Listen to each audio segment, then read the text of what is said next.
اروپا قاره‌ای که عموم افراد اون رو به کشورهایی با طبیعت بکر و تاریخ غنی و اقتصاد و تکنولوژی پیشرفته میشناسن و آلبانی کشوری کمتر شناخته شده در این قاره که گذشته ناگواری داشته.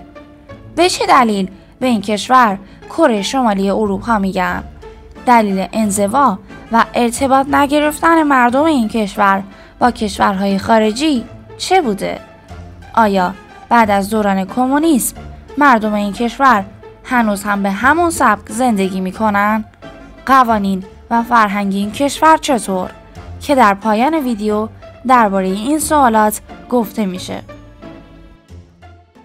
آلبانی یک کشور کوچیک تو جنوب شرقی اروپا است و همسایه‌های مهمی مثل یونان و مونتنگرو داره. جمعیت این کشور حدود 3 میلیون نفره و پایتختش شهر پر جنب و جوش تیرانا است. مردم آلبانی خیلی مهمون نواز و دوست داشتنی هستن و فرهنگشون خیلی غنیه.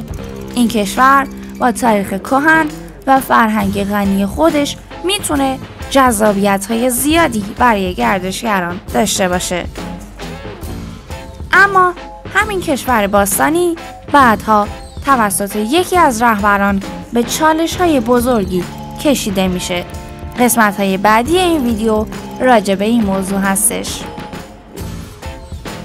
داستان از اینجا شروع میشه که آلبانی در زمان جنگ سرد تحت حکومت انور خوجه بود.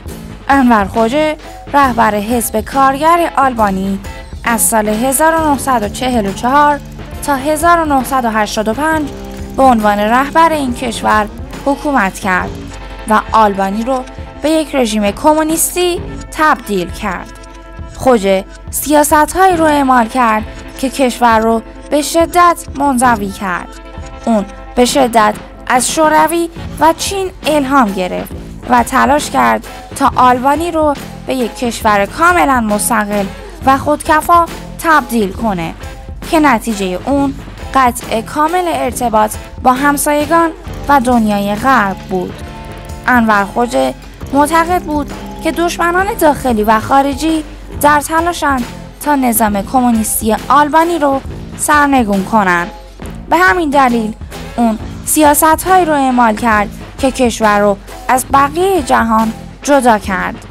تمامی رسانه‌ها تحت کنترل دولت بود و هر گونه ارتباط با خارج از کشور ممنوع بود.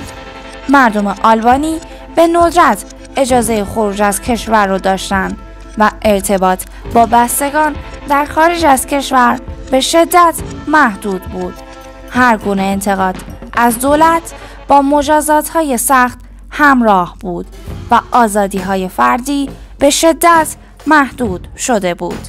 خوجه تلاش کرد تا آلبانی رو به یک اقتصاد خودکفا تبدیل کنه. او تمامی صنایع رو ملی سازی کرد و کشاورزی رو به صورت دست جمعی در آورد. این سیاست‌ها در ابتدا باعث رشد اقتصادی شد، اما به مرور زمان منجر به مشکلات جدی اقتصادی و فقر گسترده در کشور شد. دولت خوجه تمام جنبه‌های زندگی مردم رو کنترل می‌کرد، از جمله اقتصاد، رسانه‌ها و حتی روابط شخصی.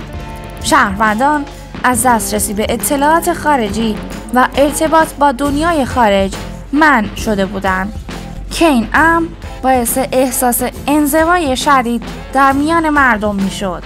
یکی از نمادهای بارز حکومت انور خوجه ساخت و ساز گسترده پناهگاه‌های بتونی در سراسر کشور بود.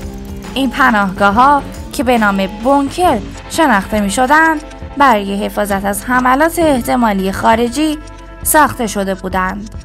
تخمین زده می‌شود که حدود 700,000 بونکر در آلبانی ساخته شده باشد که بسیاری از اونها هنوز هم در سراسر کشور دیده میشن. برای دیدن ادامه ماجرا و آشنایی بیشتر با تغییرات بزرگ بعد از سقوط کمونیسم ویدیو رو تا آخر ببینید. در ادامه نکات جالبی درباره این کشور زیبا خواهم گفت.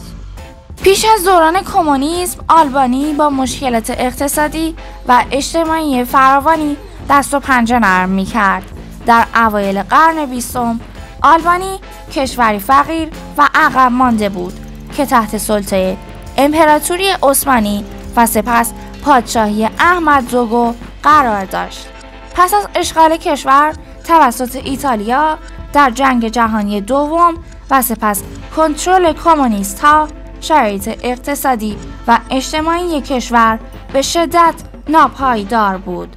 مردم با فقر شدید و نبود امکانات اساسی مواجه بودند و کشاورزی به عنوان منبع اصلی درآمد کشور به شدت ناکارآمد بود. پس از سقوط حکومت کمونیستی در اوایل دهه 90 آلبانی شروع به باز شدن کرد و اصلاحات اقتصادی و سیاسی انجام شد.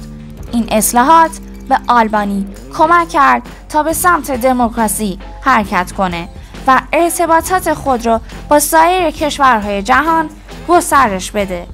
امروزه آلبانی در حال پیشرفت و توسعه است و مردمش به آینده امیدوارند. این تغییرات شامل ایجاد نهادهای دموکراتیک، توسعه زیرساخت‌ها و جذب سرمایه گذاری خارجی بود. مردم آلبانی که سالها در انزوا زندگی کرده بودند، حالا به جهان باز شدند و شروع به تجربه کردن آزادی‌های جدید و ارتباطات بین المللی کردند. جوانان آلبانی امروزه میتونن به دانشگاه‌های خارجی برن و با فرهنگ‌های مختلف آشنا بشن، چیزی که در زمان حکومت خوجه غیر ممکن بود. اما امروزه این کشور با تاریخ کهن، طبیعت بکر و فرهنگ غنی میتونه تجربه‌ای منحصر به فرد برای هر گردشگری باشه و گردشگران زیادی رو به خودش جذب کرده.